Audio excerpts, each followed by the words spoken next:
We're here with Matt Davis. Matt, how you doing? Doing good, Rowdy. How are you? Good, man. Good. It's a good day. Yep. I'm glad we could put this together in the barn. It's not too nice hot. place to do it. But we just wanted to talk to people that come out here on the ranch and help us do, work the cows, and people that help us do other things other than just work the cows, but then kind of see where they come from, how they got here, how they know, the group of people that we know, and go along those lines. So. Well, with me, it kind of started at birth, basically. My family ranched. My dad, my granddad, they've always had, small bunches of cattle scattered around. And they've worked for other big ranches, taking care of it. So I grew up on a ranch, and my granddaddy and them raised horses. My granddaddy and my dad, and it seems like they had 20 brood mares, Rowdy, but probably 10 because I was a little fella. But it wasn't long before me and my brothers were starting the colts. We were up, 10, 12 years old probably. So we just started doing that and kept ranching. And then the next thing you know, as far as the rodeo part goes, they had a deal in Moorhaven, Florida called, at the time, it was called Cracker Day, not Challenger. It was a different time of the year. It was in October. Well, they had Pee-wee bull riding, which was yearling bulls. So I wanted to enter so bad. Well, how old were you? I was 8, and you had to be 9. Ah. So I went down there with my dad was out of town. So I went down there with my mom, and we lied. Both of us lied. Your mom and you lied? Yeah. So I was 9 that day. They didn't ask for birth certificates or nothing. So I won first in the whole thing. So after that, obviously I want one tomorrow. And they don't. Them things back then. That was in 1984. That's a long time ago. Yeah. So they didn't have them like they do now every weekend. So I kind of had to wait till Okeechobee, where my hometown at the time, and I waited till it. And they always had yearling bull riding at the beginning of the rodeo all 3 days. So I started that, and it kind of took off from there. The rodeo part, but it all developed, derived through this, derived, whatever. I'm not a good English major, but through growing up. Through growing up on the ranch and seeing, you're tied to the rodeo. Yeah. If you do, you know something about rodeo if you do this for. Yeah, it's the sports side of what you do, your lifestyle. Exactly. So that's how that went. So then they had a Florida, they called it Florida Junior Rodeo Association. It went from Callahan, Florida, which is up in a little crook by Georgia, like it's north of St. Augustine. It's way up there. So rodeos went from there to Davie. So we had like 12 rodeos, probably 8 rodeos a year. And my family took me to them and made sure that I could go. And I was pretty good at it then, and then that took me a little bit, and I started winning a little bit, and then high school rodeo was next. And it pretty much went good from high school rodeo on. Good, man. So age 8, you won the 9-year-old division, basically. Correct. And you got hooked at age 8. I was hooked. That was it. I was hooked. I was hooked. And back then you didn't see it on TV. If it did, it was because there was a tape, a VHS tape or something. Like it didn't come on TV or nothing. So you were kind of limited, one rodeo a year, whatever you went to as a tiny kid, which is pretty awesome, I feel. What hooked you the most? Was it the ride, the people, the adrenaline? It was not the people. It was the ride. You're scared of the people at first? No, because here's the thing. It was weird because when I was 8, these little yearling bulls they just brought off, they wasn't really particularly bucking bull raised. So they brought them off a Beefmaster ranch, and they belonged to a guy named Boosty Boney, and he raised purebred Beefmasters. So he donated these for the kids. And they were so they wasn't. So these bulls kept laying down. Well, by the time, and that's the last event was the Pee-wee bull riding. Well, time I had like 3 lay down. I was last. Everybody was gone. It was just me and the 2 judges, basically. So it was definitely the ride. It wasn't like the people cheering. It wasn't like that. Yeah, and then that carried on. You just kept. Well, that carried on. That carried right on. And I, for the longest time, for a long time, I couldn't. The crowd never became a subject until probably in the pro ranks. I mean, even all through high school, I was able to block all that out. But when you start getting a little bit of money, and big cheering crowd and stuff, it all kind of comes in. You got to really hear. It changes a lot. Yeah, how do you deal with that? Well, it's tough, and you watch the other people that deal with it, and they're your mentors. You know, the people that come before you. Yeah. I rodeo with Tuff Edelman and Jim Sharp and them, and I just watch what they did, and they might give me some insight, you know, here and there, and like, don't go over there, you know, don't go over there, just go straight back here, do your deal, you know, keep because your mind, keep focused. Keep focused, because it's tough, man, because it really is. You know, once you move up, once I got in high school, no problem with the crowd. There wasn't nothing but parents, and we were all one big family. Yeah. Even the Ropers, mom and dad. So that was all pretty, you know, easy. So I got to high school rodeo, 9th grade year. It was very, very loaded, pretty much loaded then. We had Tater Porter, Pee Wee Mercer. I mean, there was a bunch of guys. Dang, man, yeah. You know, and I was a freshman, so I was just, you know, basically thrown in the woods. Well, I won the state that year. And I won it my sophomore year. That was your first, so 9th grade. 9th grade, 1989. 1989. Yep. So I won it that year, and I beat Tater by like 1 point. I mean, like 1 point throughout the whole year. And he moved on just like I did. I mean, he was. I'd say, you know, I mean, I'd say he's better than me probably. And at times he was. A lot of times he was. But he just did. That wasn't his year. You know what I'm saying? Like I was a little luckier or better, whatever you want to call it that year. Probably luckier. And then I moved, when about my junior year, I guess, I went to the high school national finals. You know, if you win top 4 in high school in the state, you go to the national finals, which were, at the time I was going, was in Pueblo, Colorado the first year, Shawnee, Oklahoma the next 3. So I got to Shawnee my junior year. I didn't do good out there my freshman and sophomore year. That's overwhelming. Sponsor semis. I mean, it's like you just took a 9th grader and threw him into the wolves, basically. Well, long story short, my junior year I won second. I was reserve national champion. So obviously people in the college level were you started calling. look. They were calling, and no cell phones. They were calling my mom and dad, you know, their house, and I was 17 years old, I guess, and you know, not home a lot or whatever, either hog hunting, rodeoing, or whatever, you know. So my dad was like, you need to call these people back.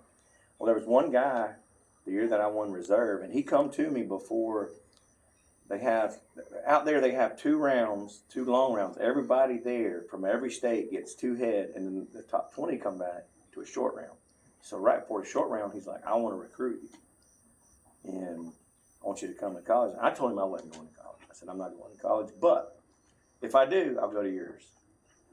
And he was at junior college in southwestern Oklahoma. I mean, I wanted him to quit calling me. That's all I wanted him to do. So when I told him that, that solidified the deal, you know, so it was over.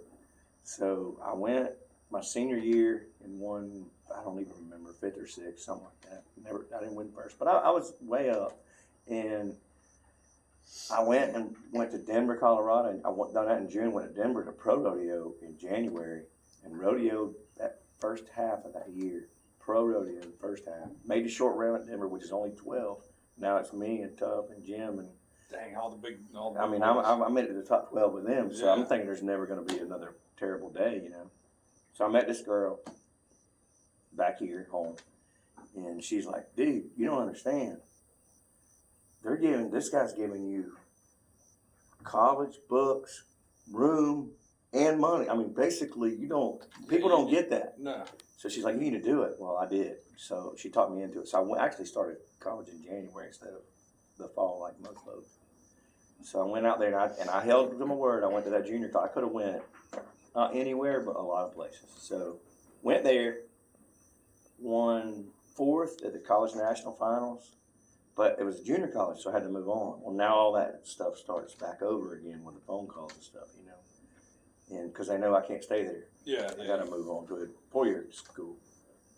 Anyway, we go do that. I moved back closer to home. I go to West Alabama, University of West Alabama. And I didn't really have a lot of success at the national college finals after that. 10th, 12th, something like that. But I was ready to go. You know, I was ready to go anyway. So I got my college degree, 4-year degree, and then after that I hit the road and worked my way up to like the PBR, actually, eventually, you know. And Tater was already there. See, the guy that I beat as a freshman. He was a senior when I was a freshman. So 2 different rows. Yes, basically. 2 different rows. He never took a college class, as far as I know. And you kept that hunger for it. all throughout college. Never lost it since age 8. Yeah, and college helps you. And even I think if he was sitting here today, he might even he never took a college class, but I think he would tell you because it's another step in the ladder because you can still it's a big step if you go from high school to pro. Yeah. But when you go from high school to college, everybody's making that step. You know what I'm trying to say? It's not. Now, are you getting on more bulls than he is that way, or no, probably. I don't, probably not getting on more. He's probably beating the road down. Because he's just, he's already in a car, and I'm going to college. You can enter pro rodeos and go to college rodeos. It's not NCAA or anything. So, I was entering some pro rodeos when I had time for class. I was keeping you had to keep your grades up. I was keeping my grades up, going to some pro rodeos. Some, we call them amateur rodeos, but they pay money, so it's like a jackpot in Fort Myers. I was going to them, and that was kind of giving me pocket money, going to them. So that's in the meantime when I got out of college, I went to the PRCA, and the PRCA is really, especially back then, you get in your 4-door white Ford truck possibly, and 4 of you, and you leave, and you end up in Ponoka, Canada. You end up in Ellensburg, Washington, and I mean all points in between. So you're cramped up. It's hard. It's not easy. Yeah. And you get hotels and stuff, but you're still, a lot of them nights when you need a hotel, you're driving. Like you're switching drivers and you're sleeping like this. You're trying to hit as many rodeos as you have to, because everybody is. And you're just. At that point, it's money. Well, that's part of the competition. It's part of the competition. Who wants it the worst? So I did that, and I got in the top 50 or 40 maybe, probably 40. I don't even know. You got to get in the top 15 in the whole country, which is pretty tough. So they started in 1994, which is about the year I graduated college, I think. Maybe 95 I graduated, but they started this thing called the PBR. So they have this touring pro division, which would be my level in the top 45, and they call it the world, but I'll call it the country, whatever. Just so I'm not bragging, but the top 45 go to these elite bull ridings, and that's the televised ones. So you go to the touring pros, and they pay, $15,000. So to win first. So I went to a couple of them and won about, 20,000 or so, 25,000. Well, the thing about it is when I was doing that, I was still in the PRCA, and the PRCA actually has circuits, which I was in the Southeastern Circuit. So I made they call it the Ram National Finals, which all the circuit champions go to. It's kind of like an NFR for guys that don't want to leave the house. So I made it, and the first one they accepted me in the PBR was the same week as the PRCA, and they're 2 different entities. Ooh, man. Yeah, so I'm working cows this day. I'm at home working cows. That's when you found out. My phone rings. I got a cell phone now, and it rings, and next thing I know, it's Ken Henry was the guy's name at the time, and he calls me, and I've never met him. I don't know him. He's in Colorado Springs in the office, and he's like, "Look, you made it. You're up in the top 45. You're going to they call it the Bud Light Cup, man. You're in." And I was like, "Cool. Where'd I go?" He's like, "Phoenix, Arizona's your first one." And it's these dates. I was like, "Dude, I made it to Pocatello, Idaho, to the circuit final, Ram circuit final." And he's like, "Well, I understand how important that would be to you. I understand that. But if you go to that, we're taking somebody else to ours, and you will have to work your way back up." Ooh. Yeah, so I turned down the PRCA thing. I went to the other one, which, kind of paid off a little bit. I don't know. It was just the thing about them. You leave on Thursday or Friday morning, you're home on Sunday evening. Yeah. Every week, you take a plane ride. Yeah. And they actually, when you go to the secretary at most rodeos, they want your entry fee money. Well, there they wrote you a check just when you walked up. So, really? Yeah. So it was kind of paid your way, basically. Yeah. So it's pretty neat. That was pretty neat. And then after I got done with that, I had some injuries along, like at that point, some knee injuries and a shoulder injury. And so I missed some, which is fine. They don't penalize you for that. Mm-hmm. But I was getting probably 28, somewhere in there at that point, and getting married here shortly. I was like, here I am missing work, missing everything, so that's kind of what tailed me off of that part. And I went to doing this again, what I was raised doing. Which you had a love for your whole life. Exactly. Same thing. It's They, the like same you thing. said, they go hand in hand. They go hand in hand. So. Yep. No. So it's pretty neat that and it's it's before we started the podcast, you asked me, or you asked both of us, me and Big both, you'd like to know how I'm in. I guess we're in Charlotte County right now, right? Yeah. Charlotte County, and I'm from Okeechobee County. Well, the cattle ranching community's pretty small. It's a pretty small world. Yeah. So tight-knit group. tight-knit. Knows everybody. Exactly. So Dave, which I didn't necessarily know you or Big, but I, through the grapevine, I knew Dave through bull riding. Dave he rode bulls around Florida, around here when I was up in, we were both doing the same thing.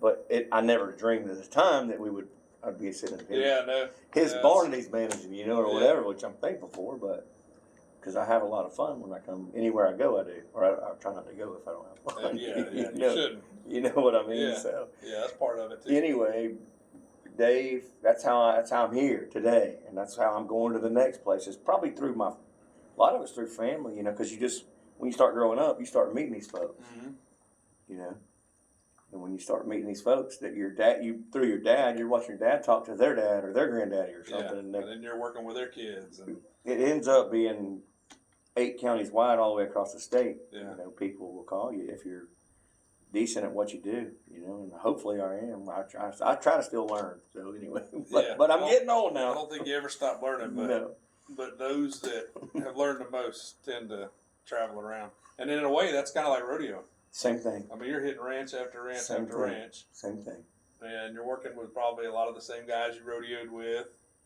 That's right. A lot of the guys that I rodeoed with, take Dave for example. Yeah.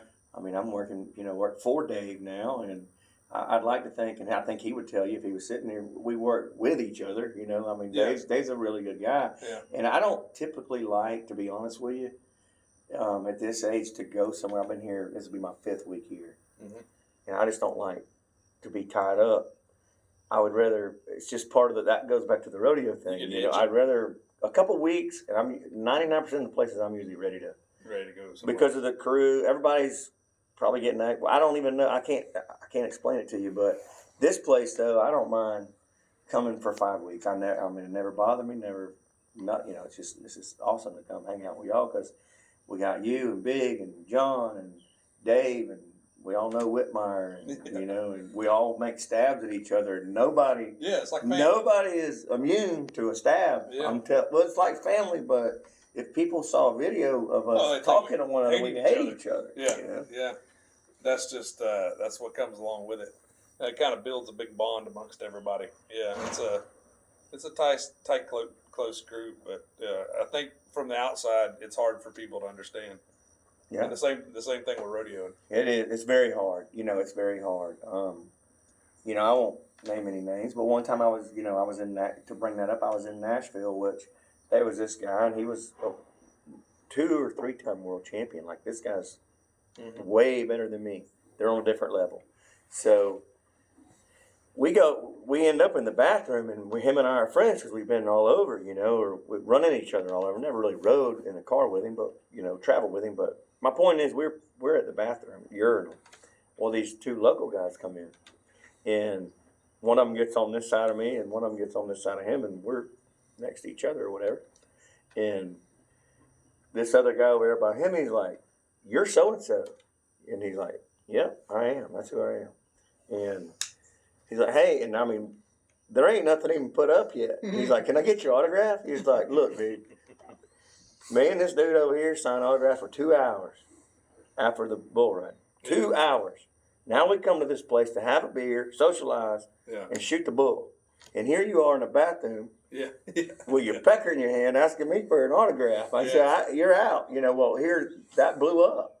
I mean, he's all of a sudden a butthole. Yeah. Asshole, for lack of a better term. He's an asshole. And the guy ain't an asshole. He's a normal guy. He'll sit right here with us, Some people don't realize it. There's an appropriate time to ask for an autograph. Way appropriate. Yeah. They were, like I said, we were in a bar and everybody been drinking, and that guy had been drinking a little more probably, and The guy that I'm talking about, referring to, kind of looked at me, and I looked, when he asked him, I looked at him, and I was grinning. I was like, I can't wait to see how this goes. And it didn't go good for the other guy. Well, immediately he probably went out there in the bar and said, "This 3-time world champion's an asshole. Yeah, You can't even talk to him." Well, if you'd have showed up 3 hours before you went to the bar, you'd have had all the time in the world with him. Talked in the bar to him or something. That's right. Something like that. But man, anyway, that's just. Well, that brings me to another thing. You might not consider this on air. I don't know, but that's up to our producer. What's the craziest story you got? Probably. And it could be ranching. It could be working on a ranch. It could be rodeoing or anything, but because it's wild lifestyle. It's very wild lifestyle. Let me think on that just a minute, because like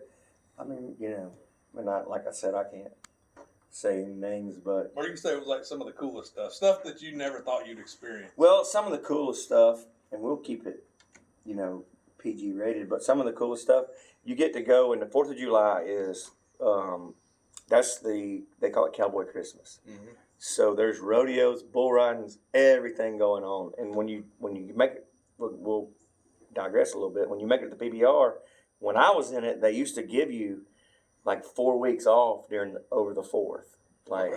From the end of June, which would be Reno Rodeo, which is big. And then over the 4th, you can go, at some of them days over the 4th, you can go to 3 rodeos a day. Literally go to 3. So, and 2 a lot, and 1 every day. So anyway, one of the craziest things I've done, my buddy from Mississippi, Lonnie Stevenson, I'll bring his name up, but he had a plane. So a little single engine, it was a Commander 114, nice plane, fly 100 miles an hour, cruise. We took it over that run for a couple of years. Me, him, and I, and one other guy, and because it was only a 4-seater, so we had all our stuff, right? So that was the 4th guy.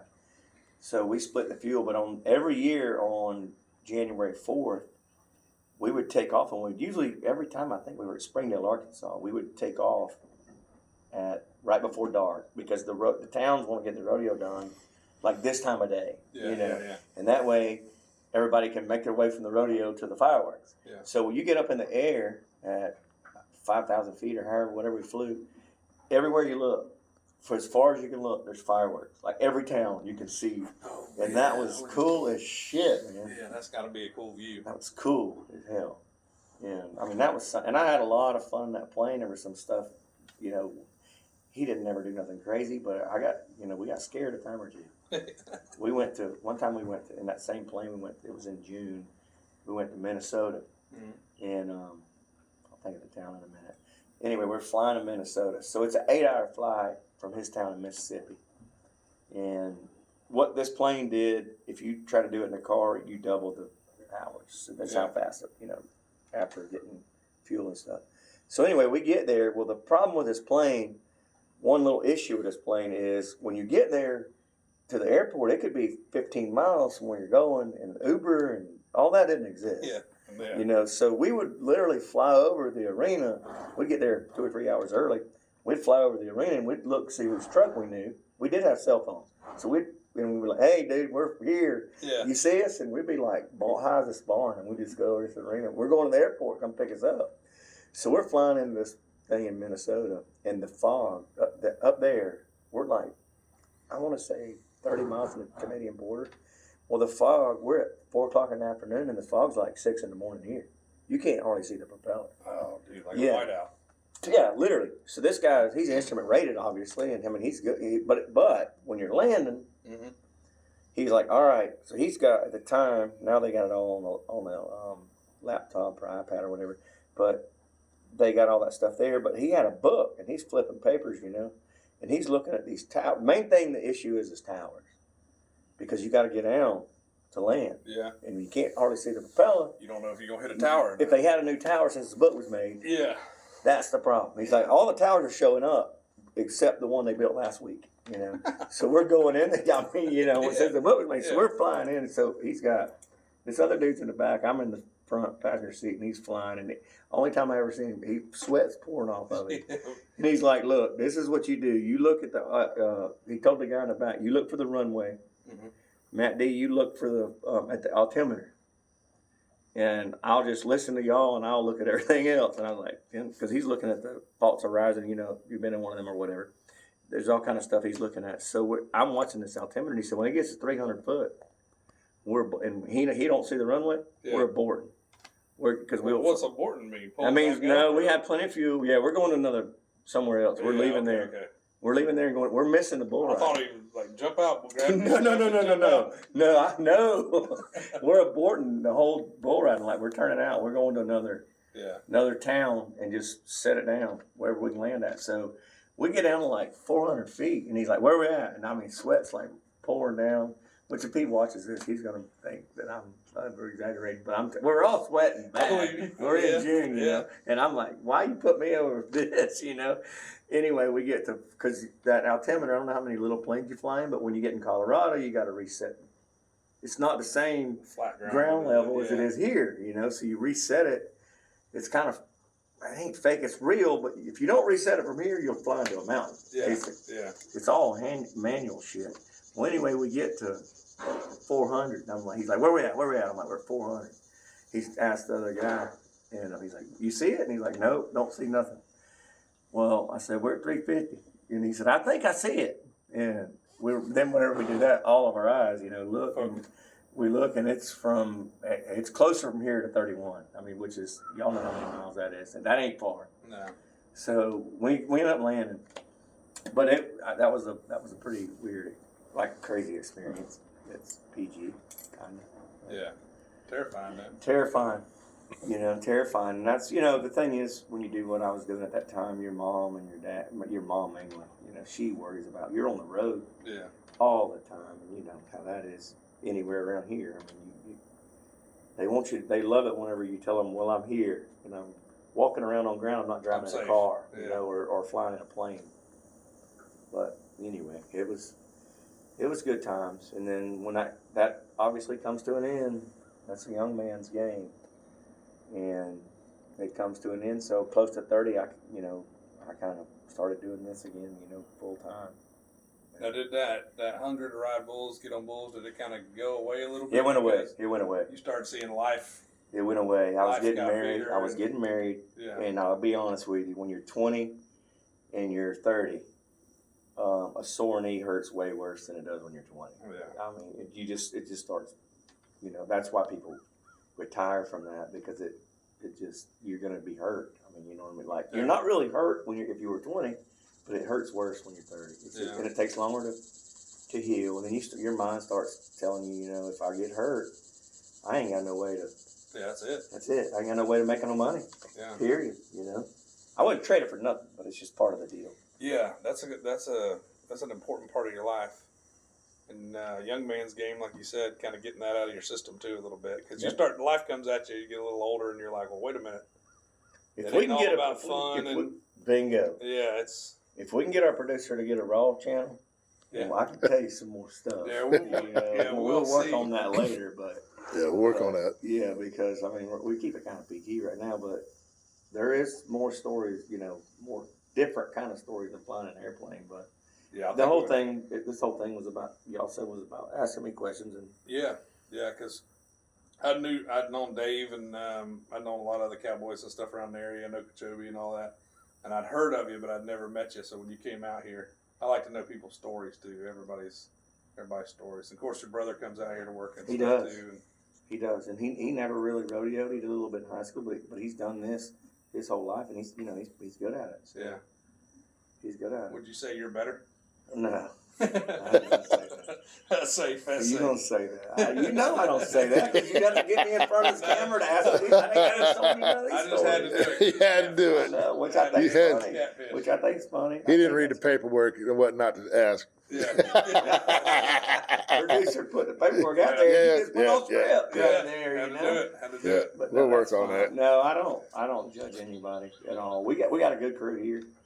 I mean, hopefully everywhere I go we do, but you know, we got a good crew here, and it's really fun, and I like to come. Yeah, we look forward to y'all coming. I bet y'all do. Because we're full of crap. It can kind of get boring around here until you guys show up. Trust me, I've done same thing y'all do on ranches.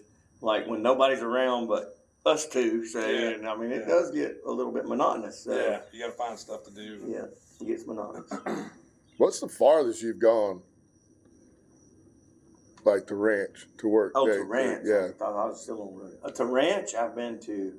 Well, I did a lot in Alabama. I did some in Oklahoma when I was in college, but I didn't leave here to do that, obviously. But I don't know. Not real far, but the thing is, we just got a lease in Tallahassee, so we just moved some cattle up there. Actually, I stayed last weekend, so it was the weekend before we moved cattle up there. So I'll start going up there and working, to Tallahassee. That's almost as far as you can go without leaving the state. Right. What's So, the biggest ranch you worked? Probably Lico. Lico. In its time, it's not. I mean, it wouldn't be now if somebody. How many cows were you working back then? Well, that's funny you ask because we were bleeding back then. We bled cows, and Rowdy can remember that. Everybody bled them, so you either wrote it on their back, or you took their metal tag. So everyone got written down, just like here. Dave writes everyone down here.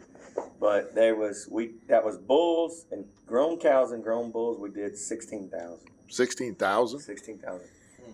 That's what we bled. So we had to ship all them. The same ones. This was only like shipping, as y'all know. They go straight through, and you don't really get counts on them, but that's it. Like counts on them. You don't get nothing. No number count. Yeah.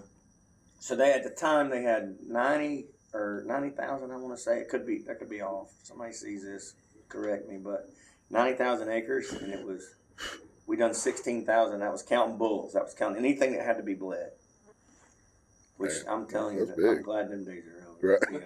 Because it was like we wouldn't even be coming in right now. I mean, That's an all day. How many weeks would you work? Straight on. It was year round, basically. Oh, that was From year round. shipping to pregnancy testing and pregnancy testing. I think pregnancy testing when you bleed them.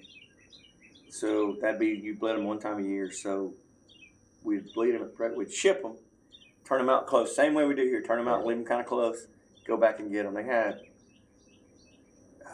And somebody can correct me on this. Somebody's going to see it. But I want to say 18 sets of different pins. So you could turn cattle out at 18 different sets of pins in 3 or 4 pastures, kind of like we do out east and kind of like we do everywhere. Keep them up there close until you get done pregnant. Then you drive them off to where they get back in their home until March, basically, until you work their babies again. So it's the same setup. It was a big place. Right. It was a very, very big place. And it was a lot like this. And y'all showed a lot of videos here. That place is wet. I mean, it drains like this place drains. Right. It's slow draining. Telegraph Swamp takes 99% of the water here, I'm assuming. Said you had gone up to Alabama when you worked cows up there. Is that like the way we work cows, or totally different? Totally different. I know Rowdy said something about the Montana boys, how they work. It's totally different. Totally different. It's totally different. But the thing about it, that is, the way I was raised, and my dad raised all of us. It don't really matter. You need to be adept, I guess is the right word, adept at doing it anyway when you pull up. Because I really didn't know David when I pulled up here. Yeah. But you need to be, if he wants to go run them up, you need to be able to help him run them up the best you can do that. I don't condone that, but you need to be able to do it as good as he can at least, or maybe close to as good as he can, Yeah. Then the next place might do like Dave does stuff. He does stuff like I do, like I was raised to do it.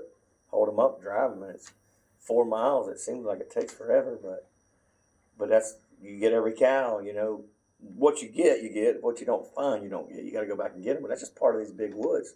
I'm not even sure of the total acreage here. I think it's what, 72? 72,000. So this place ain't far behind. The cattle numbers are a little lower, but the place is big. I mean, it's a big place. Yeah. I really enjoy that part of it. Mm-hmm. I enjoyed the part we did the last couple of days. Other than y'all didn't get our truck today. We got to go around there and all that. But I'll leave that. Well, But I'm joking. That is a thing, like you said.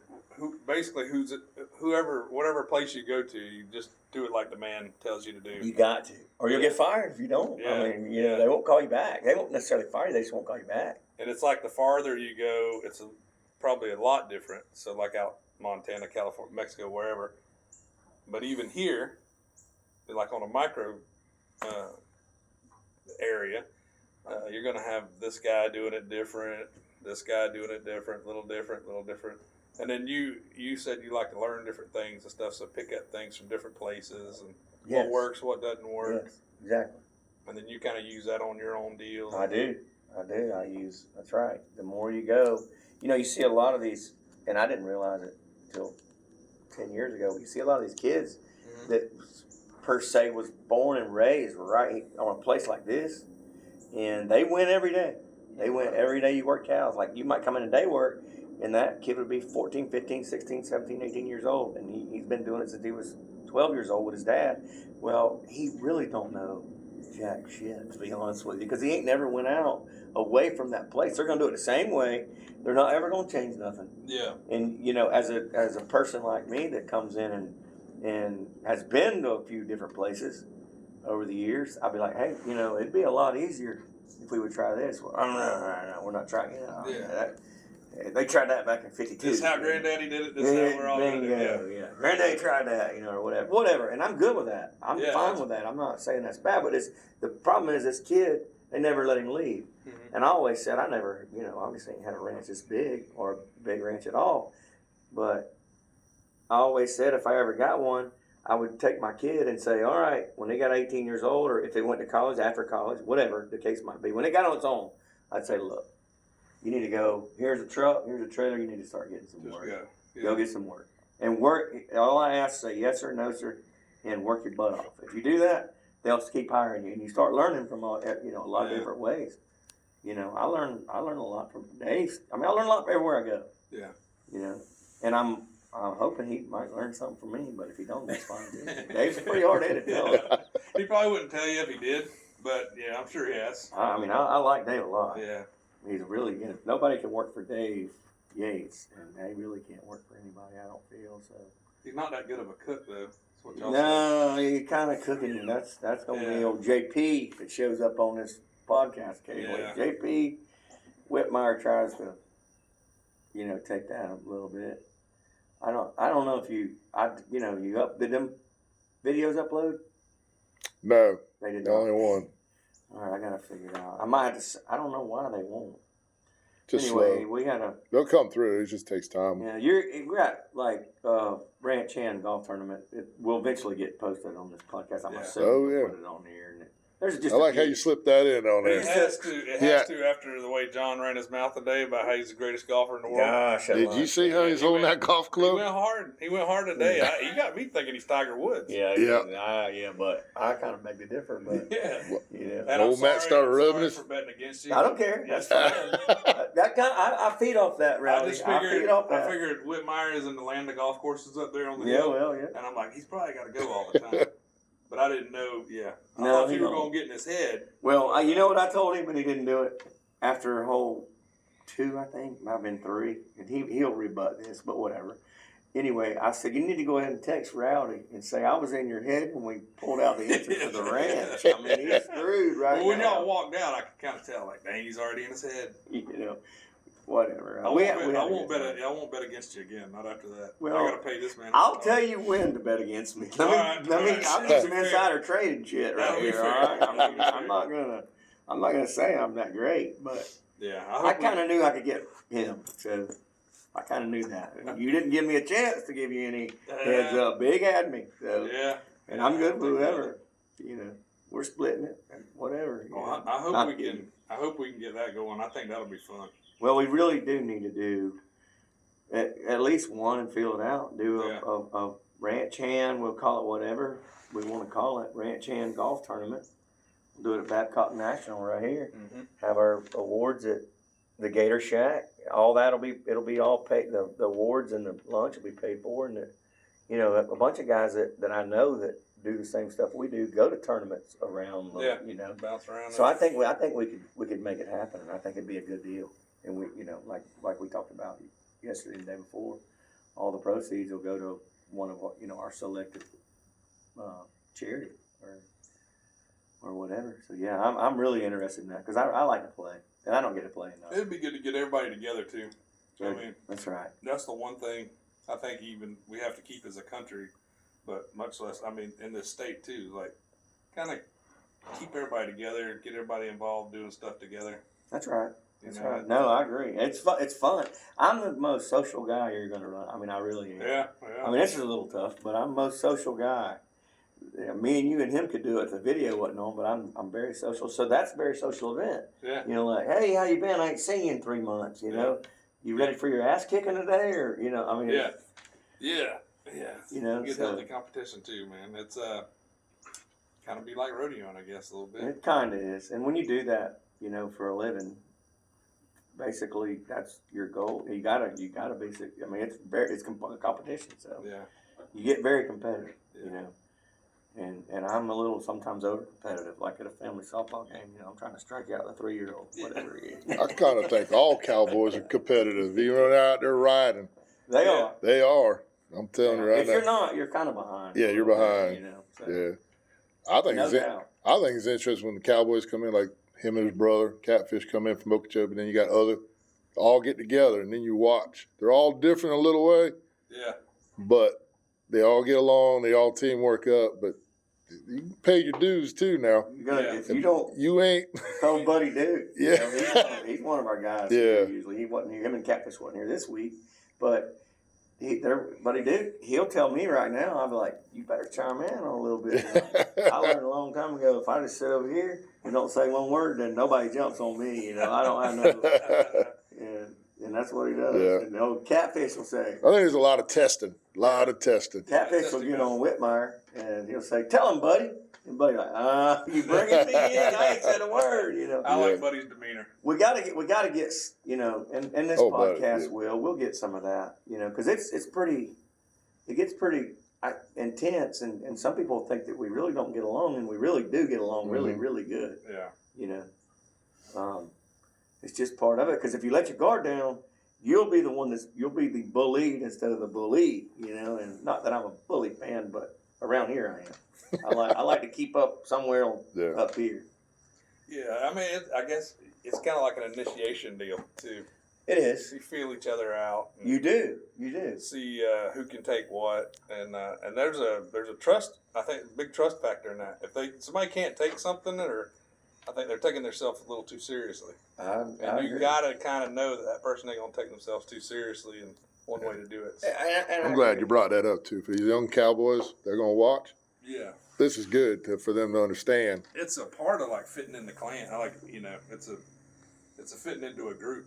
You're gonna get it a little bit at the beginning, and they'll like everybody's got a kind heart, so they'll it don't sound like it, but they do, because if you can't take it, they'll back off and like, you know, well, I don't want to hurt his feelings.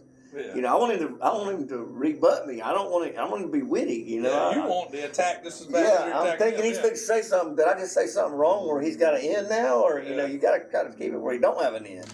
So, and them young kids, like you say, like Wendell, he got left alone a little while, and then all of a sudden, you know, you start feeling him out. Well, he can take it. You know, he can take it pretty good. He can't give it back, but he can take it. But he's gotten better at giving it back. How many generations does your family go back in? We're five generations from that I know of. All from Okeechobee. Around the Kissimmee River Valley, So that one side of that would be Okeechobee County, and then Highlands County. They lived up and down the river, basically. Right. And Okeechobee County is where my bunch made their home. Right. And where did you originally come from? Down through Georgia? Yeah, we come through Georgia. I mean, my aunt, I can go back as far, we come from Ireland. So we in North Carolinas. Okay, that's where you immigrated to. And they're the first stuff she found, she didn't find the people, but she found the town in Ireland. Well, then she started finding wills and stuff on that ancestry. Really? Yep. She started finding wills of some of my ancestors, Davis side. And then they stop in Georgia. Then they stopped in Fort Meade. Yeah. A lot of folks stopped in that area up there. I don't know if that's the Peace River. I'm not familiar with that area real good. Yeah, but Peace River Valley. so any valley was good here, because it's scrub if you're off of that. Yeah, you could live in a scrub and use the valley. I mean, 'cause that's fertile when it's not wet. You know, the other 8 months is wet, but no, that's how we came, and we stopped. And we actually got a family cemetery in, I want to say Cruzville. and I've been to it with my dad, and I didn't know none of the people. We haven't used it like in a long time, but it's there, and that come from they were getting buried there, and then they kept migrating towards this river. Probably got, to be honest with you, probably got too crowded over there. People were a lot of folks come through that area. Yeah, a lot of folks did when they left Georgia. And you said they ended up in the Kissimmee River Valley, right? Yep. That's where they kind of ended up. A lot of them lived there, and then town was in their town. What they used was Okeechobee, so some of them people would be. Some of them, they had 14 or 15 kids. Yeah, 5 or 6 generations. They had no TV. Yeah, exactly. So, which I don't either, but still don't, I'm not making kids over there. We're having a podcast. We're making TV. Yeah, we're making TV. So anyway, some of them people they were store owners. Everybody's not ranchers, cowboys. So, the side, the uncle or the dad, the brother that I come out of, or whatever, eventually was Kissimmee River Valley. We never really moved to town per se. We have lived in town a little bit, but my mom and dad live, outside of town on 5 acres. Which is great for them, but it's a big change. Like we didn't grow up like that. Yeah. So anyway, that Kissimmee River Valley is where they come to, and I'm either 5th or 6th. I'll claim 5th, so I'm not. Yeah, I'm not sure myself. Embellishing it. You start getting up. If you're our age, you start getting up around 5th. That's a long time ago. So I hear some of these little fellas saying, "I'm 13." I'm like, shit. Yeah, you are young. Yeah. Your granddaddy's 30. So I've always thought about this too since I was a little kid, because that's exactly what my family did. Ireland, South Carolina, Georgia, down to Kissimmee River Valley, and then got kicked out of there and ended up in Arcadia somehow. But so growing up, like a lot of these people, kind of the same. It was the same thing. Like they traced their families back the same way. Immigrants. Yes. Come down, got into cattle, or same thing. We had a group of family went off and did something else, and one stayed with cattle and stuff like that and ranching, and it's neat because it's like everybody did the same thing, but then even in the community, everybody knows everybody. Correct. And knew everybody's daddy and their grandpa and their kids and all that kind of stuff. Yeah, and even brothers, like my 2 brothers and I, we pretty much chose the same lifestyle, but I got other family members, cousins and stuff, to where one might own an auto parts store and they grew up the same way, which is great because I probably need some auto parts, or whatever. I mean, it's great as heck, but I mean, you're not really tied to it unless you are. You know what I'm saying? Like, I mean, there's times I've wished, man, I should have been a banker or some shit. This is kind of tough, Yeah. But, somebody's got to do it though, and it's a noble pursuit, and I think it is fun all the time, pretty much when you're with your. It is fun. It's a lot of fun. A lot of fun, freedom. And I'll tell you, I had, me and a good friend of mine, Alex Johns, my best friend actually, we started up this, we sold beef, just beef only. And we got in one of the local dairies in Okeechobee, and we sold their milk, but we sold beef, and that's been 2020. We started like during COVID is when it all started, because everybody was staying home. Yeah. So we were setting up a tent and pop-ups, what they call it. I come right here to the community over there. Oh, did you? I did every Thursday. Huh. They have a farmer's market there. It's not. Go to y'all's Amish thing. It's not as good. But we had meat. We sold our beef, and we sold the crap out of it to that community. Yeah. And I started realizing then, when we done that everything that we do here in this barn, like all these footprints and this hay and this, stink that we're smelling, I don't think I like the smell of it, but people would from the city. Yeah. But all this, there's a little bit of molded feed there, whatever. All that is why these people are eating that. You know what I mean? Yeah. Like it takes all this. There's a lot of work that goes into it. A lot, and I said, you know what, my family, and I included, but my family and a lot of families that I know, you 2 guys, everybody that does anything on the ranch is making sure that people's got beef to eat around the world. We send a lot of beef off. So it kind of, that makes it kind of hit home, because if my whole life growing up, it goes to the market, never see it again. Well, you're going to eat it. Somebody's going to eat it somewhere. Yeah, you may eat it yourself. Yeah, you could, but yeah, anyway. I never thought about that until I don't remember what age I was, but Dad said one day, because I was same thing. Just like those people don't know where their food comes from or what goes into it. You don't really know. It's off the ranch. You and I don't know. You and I don't know. Until a certain age. Yeah, and he told me, we feed the world. That's what this whole thing's about. We feed the world beef. And that's you're what like, we do. Huh, that makes sense. Yeah, and the farmers feed them vegetables, and the chicken farmers feed them. I mean, it's a lot goes into it. It's a lot of risk, a lot of money. A lot of money's poured in to this place right here. Yeah. Throughout the year before you can even cash it in. You got to think, they just cashed, all right, we'll use beef here. We won't use all the other stuff that they do, but the beef wise, that we just cashed them in 2 weeks ago, whenever we finished up shipping. So we cashed them in. It'll be this time next year and we'll just, nothing but money going into it. Yep. Period. Yeah. No income. And then all of a sudden it's one lump sum, Yeah. And it starts again. And it's something that's been happening beginning of time. Yeah, it's something that's been happening beginning of time. Ever since there was a cow, there was somebody to work them and get beef from them. Then, another thing, if you're a young boy, and you watch, they had little westerns on.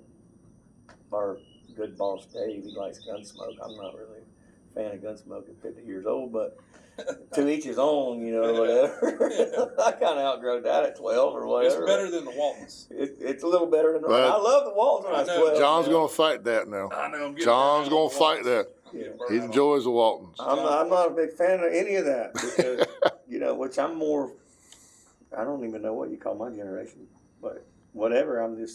I loved it when I come home from school and I clicked that on and the Waltons were on. Good night, John Boy. Good night, Mary Ellen. Good night. I thought that was cool as shit, but. Well, we did watch Tombstone the other day with him. I'm into that kind of stuff. He enjoyed that. The other day, and they had Lonesome Dove on. He pretty much told me, "Baby, be quiet." Tombstone was on. Yeah, well, we were joking. You could say whatever you want. It was dinner time at the camp, so you can say whatever you want. If we were all bedding down watching a movie, you kind of got to hold it down. Everybody showered up and everything. But it's old Dave. He don't watch TV. I don't feel unless it's he probably watches a lot of Fox News. I'm guessing he watches. Gunsmoke. He's got to read a lot too because he's smart. He's very, very, very smart. He's very smart and he's hard-headed as hell. So if you get a little bit smart, the problem with his reading is he might have read a snippet, but like today when we're eating dinner at Greenwell's, he's like, "Yeah, Gavin got me one time." I don't know if you were listening. No, but it was about the Monster Energy drinks, and I don't want to get into it on here, but it was something to do with the label, the whatever you call that, their brand. Oh yeah, the 3 nails, all that. So he's telling him, Gavin, of all people, has read this, and if he would have told me, I'd be like, "You better watch what you read, because you probably ain't reading real stuff. You're reading fake news, Well, he was in reading real news, and Dave admitted today, like, about 2 weeks went by, and I was, Dave, he wasn't digging into it. He's like, he wasn't lying. It was 100%. That's what that emblem was, or trademark, whatever you call it. Yeah, I've heard that too. But it was, according to Dave, it was right. Yeah, I think they say it's still a conspiracy theory, but what conspiracy theory ain't come true in the last few years? Yeah, exactly. I mean, pretty much all of them. So yeah, exactly. Yeah. I don't know. Well, fellas, it's about getting dark here. No, that was good. Swamp. No, we appreciate that. Yeah, I appreciate that was y'all good. taking the time to do it. Yeah, we appreciate our it. story needs to be told. Yeah, it was good. I like you being the first one too. Yeah, you were number one. Yeah. I mean, my personal story don't need to be, but like how we ended our story is what we do now. It needs to be told 100%. And y'all tell it every day. When y'all get in that Jeep and do your podcast, I enjoy watching that, or the TikToks. Shouldn't say podcast, but I enjoy the TikToks because people, I take it for granted. I literally take it for granted. Yeah. When he's doing, you're seeing the cow come in, seeing y'all put them in the pens, and then they go all the way through the whole process. You don't really think about it, but there's most of the world probably never seen that. That's Never. something they've never ever seen. Nope, and we'll do it 200, sometimes 300 times in Yeah. 2 or 3 hours. Yeah, and it needs to be explained why. You know, you explain why, and you go through the process of it. It's not what a lot of people think. I don't think, you know. So, It's not. It's a lot you of know, work. it's a lot of work. A lot of it scares people. You know, you gotta. And I don't say be careful because I want them to know exactly what we do. Mm-hmm. But you know, we do vaccinate. We do give antibiotics. Yeah. I mean, if we got a cow or a yearling, whatever, a cow there that needs LA-200, which is an antibiotic that is not rated for us, but it's rated for beef, which dissolves, and you got a window. It's called a withdrawal period. So if it says you can't slaughter that animal within 30 days, just per se, we don't do that. We follow what the label says, and it's scientifically proven that it don't hurt you after that. You know, a lot of people are scared of antibiotics, and but I guarantee you, if their kid gets sick, they get antibiotics. It's just how it works. Yeah. They think it's for whatever reason. People are under the impression that it's just drugs and drugs and drugs, but it's not. I mean, I'll ask both of you guys. We don't give a lot of antibiotic drugs. We give some vaccines, and we give some dewormers, parasite medicine. Parasite medicine down here, especially in this country, is in my opinion, probably the most important. So you got to deworm them, get the flies off of them. It's a tough environment. Very tough. I mean, if you look right back, that's a cypress swamp, and and they pick up every time the grass gets short. Which right now it ain't short. You'd think it'd be tall, but they're at the water level where we gather them cows. The cows are fat. Everything looked good. Dave's done a good job managing that part, but they're eating right on the water level. So them worms, when the grass gets short, they start taking in worms. Well, tomorrow morning we're gonna deworm them cattle. I mean, we'll flush them, you know, and so we're basically doing herd health is what we're doing. We're not just pumping them full of stuff to sell to you. We're making sure this replacement herd lives and prospers and raises more beef to send out into to the world. Because these are just heifers. We won't slaughter them until, you know, hopefully 12 or 15 years from now. They'll produce for us. You know? And that's one thing people don't understand. But what my point was, though, I see y'all all the time going in the Jeep. Well, just today before our little deal here, I was going through big stuff, and y'all had a fire. I think it was back in June. Lightning come through. It was dry then. It looked dry here. I wasn't here, but it was pretty dry. So y'all went, and Big told me. I asked Big, where was y'all at, Big? I might ask John. It was what did he say y'all were? Anyway, it's open area. There's no North Unit. Oh, North Unit. So lightning hit, a big fire. So they were headed up there, and they were filming TikTok. But that's everyday ranching stuff to make sure people get beef. I mean, because fences get burned up. Cattle possibly could, you know. I mean, it could be a bad deal. They get on the road. If it burns that fence down, if it gets on 74 or 31, then you got lives at stake. And, I mean, take it with a grain of salt or whatever, but I'd rather 10 cows die than one human. You know, I mean, that's just how I was raised. You know, we're over them things. God put them here for us to use, you know, to use to our benefit. So, I mean, a school bus of kids, I think it was you and John, but y'all were head of that fire, wide open, to make sure. But that's everyday ranching stuff you put on there. You put me and you fishing. You put y'all going to a hog trap. Well, so a lot of stuff goes into this, is my point. I'm always saying I film it not just, for all of us, but down the road. You see where it's going with development. Correct. How many ranches have shut down that you've known? Or how many kids don't want to ranch anymore? Correct. You know? Correct. And down the road, they'll, look back and, or one of your relatives or nephew or niece will go, man, that's how it used to be. Yeah. And I think that's one of my points of filming a lot of this around here. Because a lot of people don't know about this here. Every old rancher or cowboy I talk to, they all say we should have took more pictures. No doubt. I didn't. I haven't. No, and nobody. That's the same thing. So they got the stories. They got the stuff. You know how that goes. Oh yeah, right. Yeah, I mean, but a lot of it's true. A lot of it is true. And if you got a picture, should have took more pictures, then that's sad. Well, we got a lot more We got better we're able, technology. yeah. Yeah. We're able to do it. We can actually do it, and Big's doing a good job. Our producer over there, he's doing a Thank great you. job. Appreciate it. Appreciate love it. it, I like man. that name, producer. Yeah. He's doing a very, very good job of it on this small part of America. I mean, it's a big ranch, but it's a very small part of the And you see what's happening around it. Development. To me, half of this. I come here. You did this before development around I here. did this before everything is as it is now. So all that over there, which we'll call I don't know what y'all call it, Babcock Community. Whatever. I played golf there yesterday, so I'm guilty of supporting it. Well, no big deal. I'm going to go play golf. Yeah. So, but I gather cows. I know I did. I can't picture where exactly I rode, but on the ninth hole. Possibly. Yeah. But my point is, I gathered that pasture, or whatever that was at that point. Was that how you beat Whitmire? Because you'd already been there gathering cows? That's kind of what he said he did too. Oh, yeah, that's true. He might have. I don't know if he did or not. Remember that marsh? Yeah. But it's starting to build up around here. You know, it's a cancer. Big is how I look at it. Yeah. It's a cancer, and it gradually just moves. It just moves, and now in Florida, we're looking. I'm sure y'all watch the news, but they're wanting to put golf courses on state parks. I don't know who said, one of the Cowboys, I swear it was Catfish, and we were up front, and they were trucking trusses down the road. Correct. And he said, there goes another cow. Yep. There goes another cow. Yep. Every time he saw a truss, there goes another cow. No doubt. Because it takes away, and that's every time and you it see ain't just a cat. We look at it as we look at it as a cow. Yeah. As Catfish was looking at it, but when you take away the cow, you take away that. Yeah. I mean, you take away what she lives on, the environment. You're taking all that away, and I don't. I'm not going to bash it because, like I said, I go over there and play golf. I went and eat pizza at it. Yeah. I support it. Yeah. But this is happening all over. Everywhere.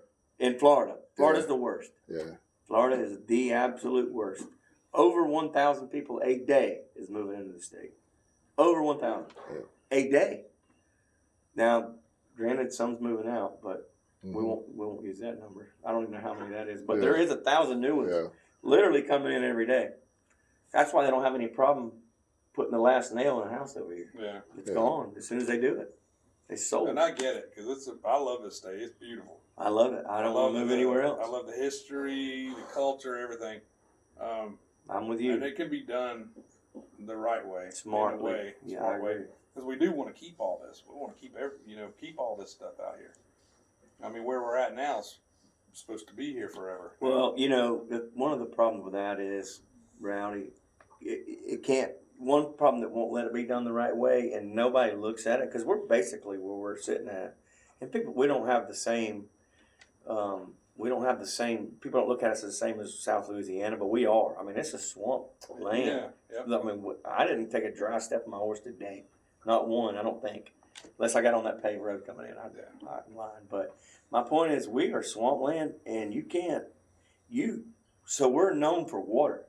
We got water issues from these developments in Lake Wells and stuff, a little north of us, which is drier than here, but it don't matter. They're having sinkholes. I mean, they're draining this, man. They're ruining, they're just, I hate to use the word ruin, but because them people are having a good time playing tennis and pickleball, but they don't even know it's happening. Somebody's fixing that, hopefully, for them. You know what I mean? But it's not good for anywhere. And one thing, I've stayed in South Louisiana, at a month at a time and worked cattle there with some of my buddies that I rodeo with. And there's one thing I'll say about that: this ain't happening there. It's just not, and I don't think it's feasible because a lot of it's salt marsh. Yeah. When you go to South Louisiana, it's not like this. They could put two big ditches through this 72,000 acres. Like when I say big ditch, I mean a big ditch. Drainage. And you wouldn't have no water. Yeah. I mean, you'd be like, you'd have to do a culvert to haul water up, eventually. And we've all seen that. Groves do it there, groves all the time, So yeah, they can do it, but it's not helpful. There's got to be a place to where, I don't know how to do it without being communist, but there's got to be a place to where enough's enough. I mean, we can't sustain. Yeah. It may correct naturally, but I don't know. It may not. Yeah, it may not, really. I don't know. This place, thank goodness.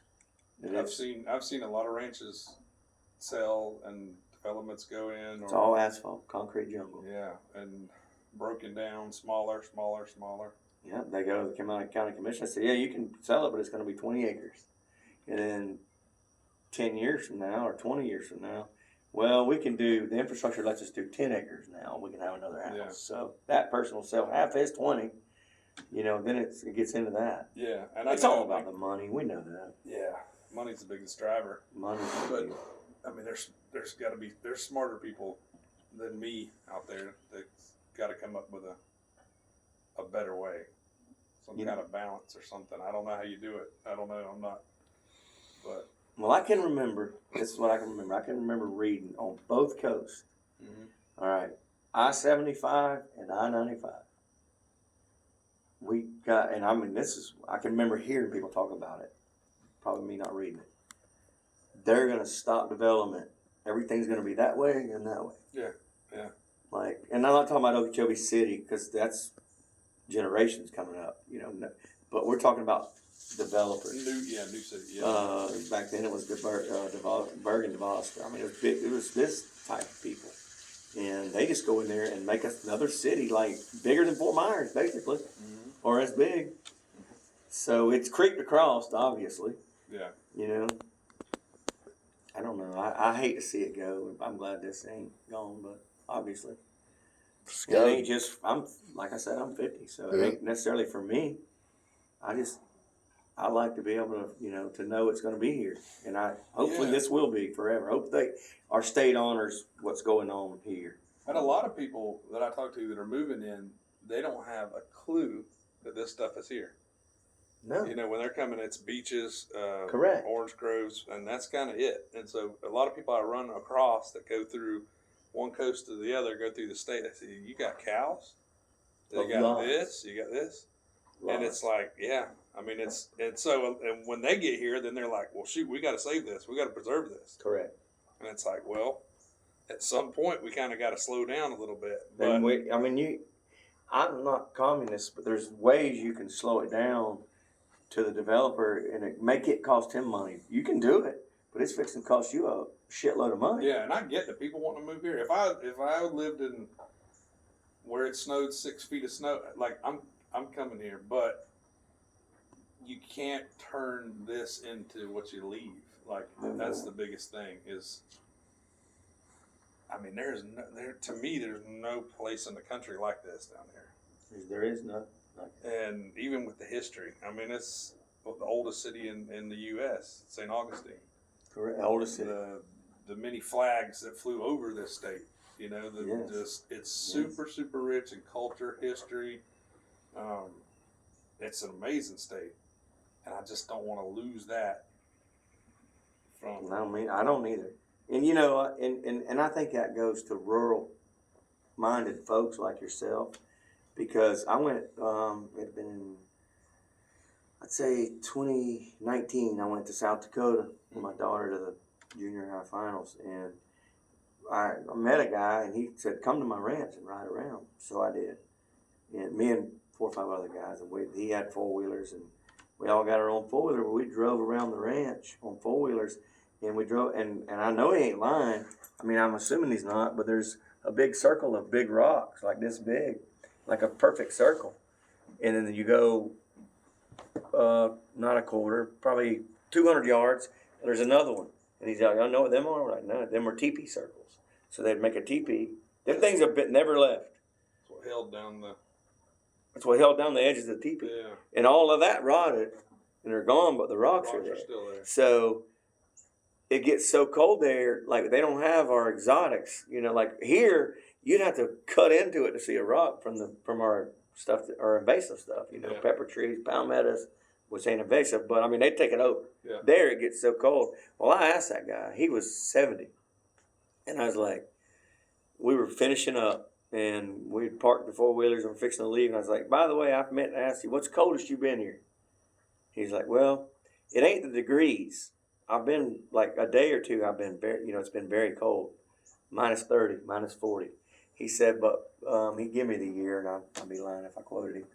But it was in the early 90s. Maybe he said it was minus 0 or less for 100 days straight. And he said it rained. The front that started the cold, it rained a lot. Well, all that froze. Well, then it snowed, and he's like, that snow would just slide. It's like he said, you wake up in the morning, your whole house would be under snow.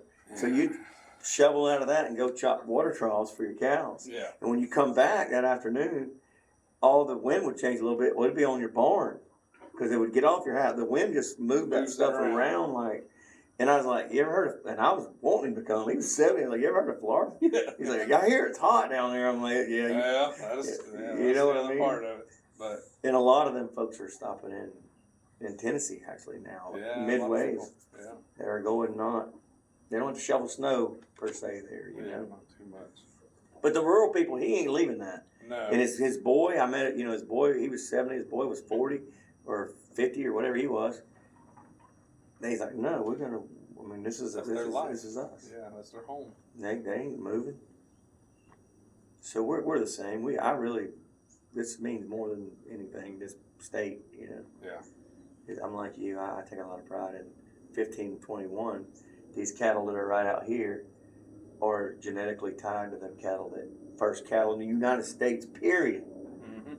According to our history. Yeah, first cowboys, Florida. First cowboys. Yeah, that's gonna dude. People are gonna hate that, man. They hate it. Yeah, Texans. Yeah, they really hate it. Texans, and I got a lot of Texans friends. I don't know how to say it any other way. No. First cattle, first cowboys. This is it right here. I didn't know that. 100%. Wow. 1521. Really? Them cattle are traced back to genetics of the ones that Ponce de Leon and them brought over. And I might be saying the name. Wow. It might have been DeSoto, but whoever brought them, it was 1521, I know the year. I think it was de Leon. He brought hogs, he brought cattle, and he brought horses. And sadly to say, there's not one cracker horse in this barn, but we kind of upbred it a little bit. Well, like these are for, these cattle, our genetics got better. These are for the tour. Obviously, as you improve and raise beef for the world, these don't do it as good. But it's still some heritage that I'm really proud of. It's still. Yeah. Yeah, it's neat to see. That's part of history. Like you said, it's like a looking back into in the past. Yep. And people like Bud Adams over there, and that would be early 1900s. His dad started they had these same cattle that looked just like this. Well, they started bringing bulls in from somewhere, and it's changed for the better as far as meat production. That's what we do, meat production. Yeah. In the end, that's what we do. So, but them are Spaniard type cattle is what they are. I don't remember exactly what we call them, cracker or Florida cracker cattle. There's a registration for them now, and the same way with the horses. But we don't ride them much around here. They're not. They're kind of like the cattle, and we really need kind of decent horses. I hate to say that too. I'm fixing to get eat up on that. I'm watching. I'm like, I'm really proud of them, and if I need to go buy one for an ornament, I'll put it in my yard or whatever. But I'm proud that I've rode several now. I've rode a lot of them, mainly colts for other people. But I mean, I come up with it, but. Anyway, that's part of our history. Them horses and them cattle, the genes of these cattle, the ancestors of these cattle landed, I'd be lying, probably St. Augustine. I don't really even know, but I would guess St. Augustine. Yeah, I reckon that. I don't know how they might, anywhere on that East Coast, I'm going to say. But they were hunting the Fountain of Youth. That was before the Maccabees drove them to Ponderosa, right? That was way before that. They gathered these. Yeah. There was no white men here. Yeah. So, we got to get Dave. Dave will tell you different, maybe, Maybe. Dave will tell us you to read the book. Yeah.